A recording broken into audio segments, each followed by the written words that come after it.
வணக்கம் சார். ஆ, நான் துபாயில இருக்கிறேன். ஒரு ஆல்மோஸ்ட் ஒரு 10 வருஷம் மேலே வேலை பார்த்துட்ருக்கேன். சாரை வந்து நான் 2020லேருந்து நான் யூடியூப் ஃபாலோ பண்ணிகிட்ருக்கேன். அப்புறம் எல்லாருக்கும் உள்ளது தான். எல்லாருக்கும் ஒரு போராட்டம், ஆ, ஒரு வெறுப்பு வாழ்க்கையில். என்ன எல்லாரும் ஜெயிக்கிறாங்க, நம்மளால் ஜெயிக்க முடியல அப்படிங்கிற மாதிரி எல்லாருக்கும் ஒரு உள்ளது தான். அதேமாரி எனக்கும் இருந்தது. அந்த குரூப்லேயும் நானும் ஒரு ஆளாக இருந்தேன். அப்புறமேட்டு தான் நான் வந்து கோவிட் சமயத்தில் வந்து கொஞ்சம் எல்லாரும் பிஸியாக இருப்பாங்க. எங்கள் ஒர்க்கும் ரொம்ப பிஸியாக இருப்போம் நாங்கள் எல்லாருமே. அந்த நேரத்தில் பொருளாதார சிக்கல் எல்லாமே இருந்துச்சு. அப்புறம் சார் யூடியூப்பில் பார்க்கக்குள்ள அந்த சின்ன சின்ன எக்ஸசைஸு, நன்றி உணர்வு, அப்புறம் வந்து அஃபர்மேஷன் இதெல்லாம் கேட்டுகிட்டே இருப்பேன். அப்புறம் சாரோட லைஃப் கோச் எடுத்திருந்தேன். அது எடுத்துகிட்டு நான் ஒரு 3 மாதம் 4 மாதம் தான் பண்ணேன். அதுக்கப்புறம் நான் சரியாக பண்ணலை, அப்படியே விட்டுட்டேன். அதுக்கப்புறம் ப்ராக்டிஸ் திரும்ப பண்ணுவேன், திரும்ப வருவேன், போவேன், இதேமாரி இருந்துச்சு. ஆனால் அதுக்கப்புறம் இப்படியே பண்ணிகிட்ருக்குள்ள சின்ன சின்ன ப்ரொமோஷன்லாம் கிடைக்கும் எனக்கு. அது பார்க்கக்குள்ள சந்தோஷமாக இருக்கும். திரும்ப விட்டுருவேன். ஏதாவது கிடச்சிடுச்சு, அதுதான் நம்ம வாழ்க்கை. இங்கே உள்ள ஒரு ஆளுக்கு இங்கே துபாயில் வேலை பார்க்குறவங்களுக்கு ஒரு 1000 திராம்ஸு கூட கிடைச்சாலே பெரிய சந்தோஷமாக இருப்பாங்க. அதெல்லாம் உங்களுக்கு பெரிய மெயில் ஸ்டோன் மாரி இருக்கும். கம்பெனியை பொறுத்து, அவங்க ஒர்க்கை பொறுத்து. நான் ஒரு சாதாரண ஒரு ஒர்க் பண்ணுறவங்க தான். அப்புறம் கொஞ்சம் கொஞ்சமாக எனக்கு எப்போ தண்ணி குடிக்கக்குள்ள நான் வந்து எப்போதும் வந்து ப்ரொமோஷன் கிடச்சிருச்சு, வேலை இதுமாரி கிடச்சி நான் பேசிகிட்டே இருப்பேன். இதுக்கிடையில் ஃபேமிலி இஷ்யூ, அப்புறம் கார்டு பேமெண்ட்டு, லோனு இதேமாரி எல்லாமே வந்துட்டு இருந்துச்சு. அப்புறம் ஃபேமிலி இஷ்யூலாம் இருந்துச்சு. ஒய்ஃபுக்கும் உடம்பு சரியில்லை. அப்புறம் ஒரு பர்சனல் லோன்லாம் போட்டு அவங்களே சரி பண்ணிகிட்டு இருந்தேன். அப்புறம் நான் எல்லாமே திங்க் பண்ணிகிட்டே இருப்பேன். சார் சொல்கிறதும் என்னோடய வாழ்க்கை நடக்கிறது எல்லாமே அப்படியே ஒரு எண்ணமே ஒரு டாட் மாரி கனெக்ட் ஆகிட்டே இருந்துச்சு. ஆனால் எனக்கு அது அப்போ தான் புரிஞ்சிச்சு, அவங்க ஏன் இப்படி தனிமையில் இருக்க சொல்கிறாங்கங்கிறது அப்போ தான் உணர்வுலாம் வர ஆரம்பிச்சிருச்சு. அப்புறம் நான் பாட்டுக்கு என்னோடய வேலையிலையும் மற்றவங்கள்ட்ட பேசுகிற விதியும் நான் வந்து ஃபுல்லாக கம்மி பண்ணிட்டேன். என் வேலையை ஒன்றே ஃபோக்கஸாக இருப்பேன். 100% இருந்தானா கேட்டால் 100% கிடையாது. 75% to 80% இருப்பேன். 20% அங்கேயும் இங்கேயும் இருக்கும். ஏன்னா சில பேரை என்னால் தவிர்க்கவே முடியாது. அந்த 20% எனக்கு வந்து கிட்டத்தட்ட எனக்கு 3 வருஷம் அந்த என்னோட வெற்றியை வந்து தடுத்துச்சுன்னு சொல்லலாம், மேபி. ஏன்னா வெற்றி கிடச்ச பிறகு தானே நமக்கு தெரியும் 3 வருஷம் நம்ம எவ்வளோ பேக்கப்பில் இருந்தோன்னு. இருந்தாலும் அடுத்தது 1% கிளப் எடுத்திருந்தேன். அப்புறம் எடுத்தோடனே அது எனக்கு பணத்தோட புரிதலாக வர ஆரம்பிச்சிச்சு. முன்னெல்லாம் கார்டு பேமெண்ட் வரும், சம்பளம் வரும், எவ்வளோ வந்தாலும் கார்டு பேமெண்ட்டு, பர்சனல் லோன் அப்படியே போயிடும். கையில் ஒன்றுமே இருக்காது. வீட்டுக்கு ஃபேமிலிக்கு அனுப்பேன். எப்படியும் அப்படியே மாற்றி மாற்றி ரொட்டேன் பண்ணிக்கிட்டே இருப்பேன். அதுக்கப்புறம் இந்த கிளப் எடுத்தோடனே எனக்கு பணத்தோட புரிதலும் பயமும் முக்கால்வாசி போயிடுச்சு. 100% போயிடுச்சானு கிடையாது, 80% எனக்கு கிடையாது, உண்மையை சொல்லணும். அப்பப்போ பயம் இருக்கும். நானும் ஒரு சாதாரண ஒரு மனுஷன் தானே. அப்புறம் எனக்கு ப்ரொமோஷனு, அப்புறம் எனக்கு உள்ள தேவைகள், என்னோடய ப்ராடக்ட்டு எல்லாமே எனக்கு வந்து ஒரு வாங்குறது ஈஸியாக இருந்தது. அப்புறம் ப்ரொமோஷன்லாம் நான் எதிர்பார்க்காத விதத்தில் கிடைக்கும். எனக்கு ஒரு காரு, அக்காமடேஷன் கொடுத்தாங்க. எனக்கு அலவன்ஸ் நிறையா கொடுப்பாங்க. நான் டைம்லாம் பார்க்க மாட்டேன். என் ஒர்க்கை ஒண்டி ஃபோக்கஸ் பண்ணுவேன், வேலை இதேமாரி இருந்தது. அப்புறம் கோஸ்ட் மோடு எடுத்திருந்தேன், 6 மந்த் சேலஞ்சு. அதுவும் நான் வந்து ஒரு 3 மந்த்ஸ் 4 மந்த்ஸ் தான் நான் ஃபாலோ பண்ணேன். அந்த 3 மந்த்ஸ் 4 மந்த் உள்ளதுலேயே எனக்கு நிறையா புரிதல்லாம் கொடுக்க ஆரம்பிச்சிச்சு. ஆனால் அதுவும் கண்டினியூவாக நான் ஃபாலோ பண்ணேன்னா கேட்டேன், கிடையாது. அப்புறம் திரும்ப ஃபேமிலி இஷ்யூ, அப்பா அம்மாவுக்கு இஷ்யூலாம் இருந்தது. அவங்க ஏஜ் ஆகிட்டாங்க, பார்க்குறது கொள்வது நம்ம. இருந்தாலும் முன்னெல்லாம் நான் வந்து ஒரு எதிர்பார்ப்போடு இருந்துகிட்டே இருப்பேன். இது யாராவது உதவி பண்ண மாட்டாங்க. இதேமாரி ப்ராக்டிஸ் பண்ணிகிட்டே இருக்குள்ள இந்த 2025 ஆல்மோஸ்ட் 2025 சாரோட நான் ஒரு பர்சனலாக ஒரு கோர்ஸ் எடுத்திருந்தேன், இண்டிவிஜுவல் 1 to 1. அதில் எனக்கு நிறையா ஒரு கிளாரிட்டி கிடச்சிச்சு. அவங்க சாரோட பேசக்குள்ள ஒரு 1/2 hour பேசக்குள்ள என்னோட புரிதலை அவங்க புரிஞ்சுக்கிட்டாங்க. நான் ஃபுல்லாக கூட சொல்லலை, ஆனால் அவங்க அந்த 50% சொன்னதுலேயே அவங்க ஒரு அண்டர்ஸ்டாண்ட் பண்ணிக்கிட்டாங்க நான் எதேமாரி சூழ்நிலையில் இருக்கேன்.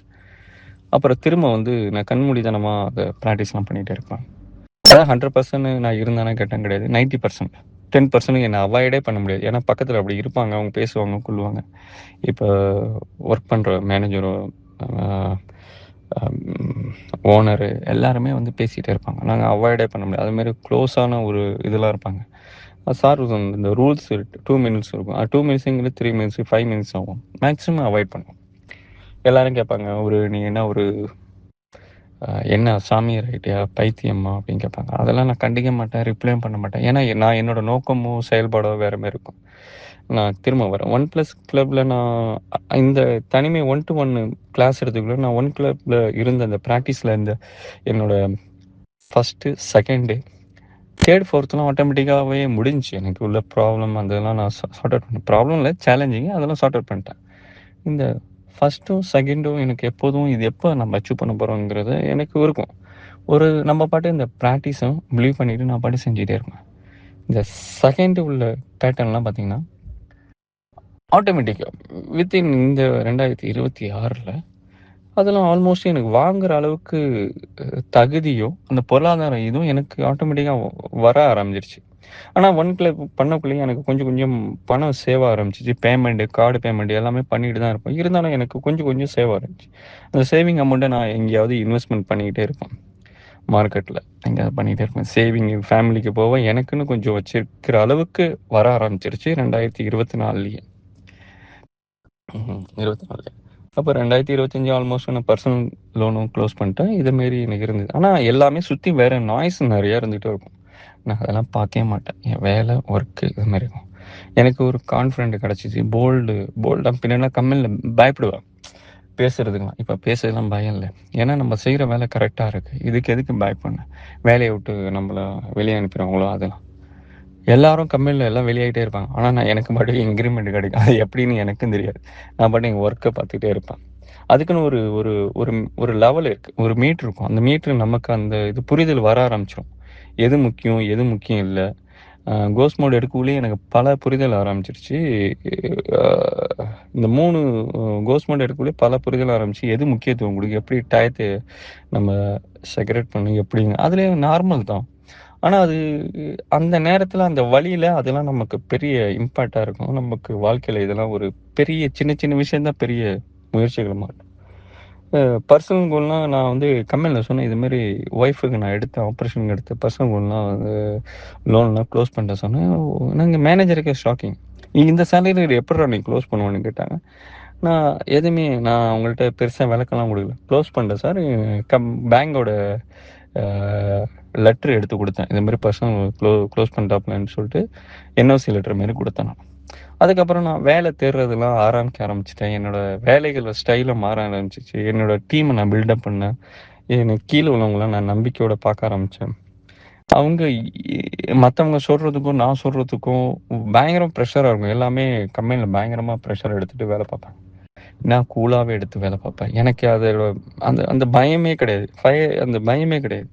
அந்த ஒர்க்கோட டெப்த் எனக்கு தெரிய ஆரம்பிச்சுருச்சு. அந்த என்ன சொல்லுவாங்க, அந்த நீச்சல் தெரிஞ்சவங்களுக்கு எவ்வளோ ஆழம் இருந்தாலும் பயம் இருக்காதுன்னு சொல்லுவாங்கல்ல. அதே மாரி தான் எனக்கு அந்த ஒர்க்கோட.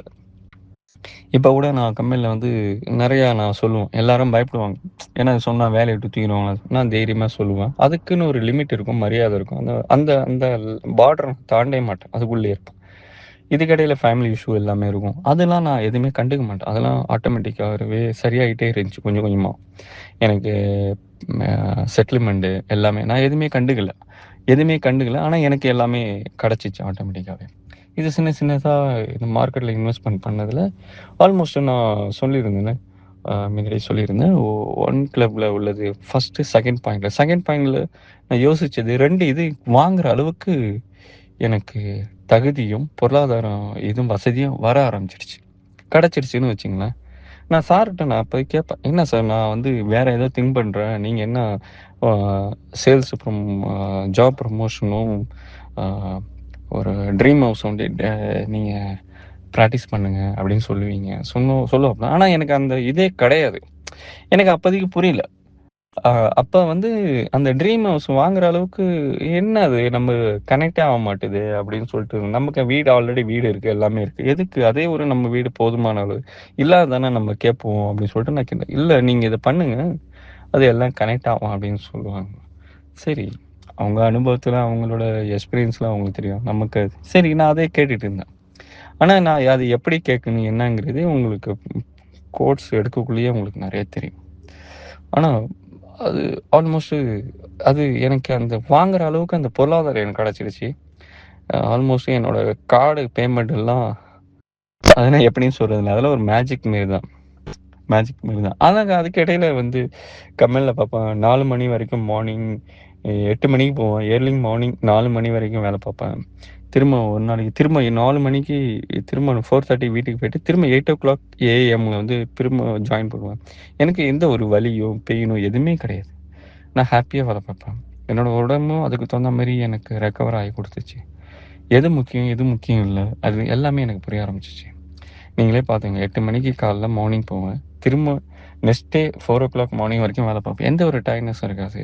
இடையில ஒரு 2 ஹவர்ஸ் ஒண்டியும் 1 ஹவர் பிரேக் ஒண்டி எடுத்துக்குவேன். திரும்ப வந்து 4:30 வீட்டுக்கு போயிட்டேன்னா, திரும்ப 8 மணிக்கு வருவேன். இங்க துபாயில இருக்கவங்களுக்கு தெரியும் எவ்வளோ டிராஃபிக் இருக்கும், என்ன இருக்குன்னு உங்களுக்கு தெரியும். ஆ அது ஒரு இங்க உள்ள என்விரான்மெண்ட்டே டிஃப்ரெண்ட்டா இருக்கும். நல்ல நல்ல வைபு, நல்ல எப்படி சொல்றதுன்னு தெரியல. இங்க ஒரு எனக்கு அந்த நான் அந்த ட்ரீம் வந்து நான் வாங்கணும்னு ஆசைப்பட்ட ட்ரீமு கூட இங்க யுஏஇல வாங்குற மாரி தான் நான் ஆசைப்பட்டேன். ஆனா, அந்த வாங்குற அளவுக்கு எனக்கு இப்ப பொருளாதார வசதி இருக்கு. ஆனா, நான் வீட வாங்காம வேற இதுல திரும்ப ரீஇன்வெஸ்ட்மென்ட் பண்ணியிருக்கேன்.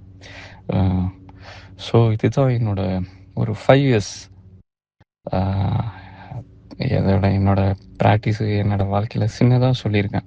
இது நெறைய பெயின்லாம் இருக்கும். எல்லாமே இருக்கும். நான் ஒரே ஒரு விஷயம் தான் சொல்ல வரது. ஆ அது நீங்க கண்ண மூடித்தனமா நம்புங்க. நீங்க யாரா வேணா இருக்கலாம். எந்த சூழ்நிலையில வேணா இருக்கலாம். ஆனா நிச்சயம் ஒரு டயத்துல ஒரு பாயிண்ட்ல எல்லா டாட்டும் கனெக்ட் ஆகும். அது ரொம்ப பார்க்கக்குள்ள நமக்கே ஒரு மேஜிக் மாரி தெரியும். ஆனா ஒரு குறிப்பிட்ட காலத்துக்கு அப்புறம் இது மேஜிக் இல்ல. இது நம்ம நடக்கிறது, நம்ம யோசிக்கிறது, சிந்திக்கிறத பொறுத்து தான் நடக்குதுங்கிறது உங்களுக்கு ஒரு 50% பிராக்டிஸ்லாம் வந்த பிறகு உங்களுக்கு புரிய ஆரம்பிக்கும். Thank you sir. ரொம்ப நன்றி. வார்த்தையால என்னால எதுவுமே சொல்ற அளவுக்கு அது நான் தெரியல. ஆனா நான் ரொம்ப சாதிச்ச மாரிலாம் ஒண்ணும் கிடையாது. இன்னும் என்னோட இது பார்த்தீங்கன்னா, இன்னும் நெறையா இருக்கு. அடுத்தடுத்து வர சின்ன சின்ன விஷயங்கள நான் சொல்லவே இல்ல. நான் பெரிய விஷயம் தான் சொல்லியிருக்கேன். இன்னும் அடுத்த பெரிய வரக்குள்ள நிச்சயம் நான் என்னோட ஃபோட்டோ, வீடியோஸ் எல்லாமே நான் அப்டேட் பண்றேன். Thank you sir.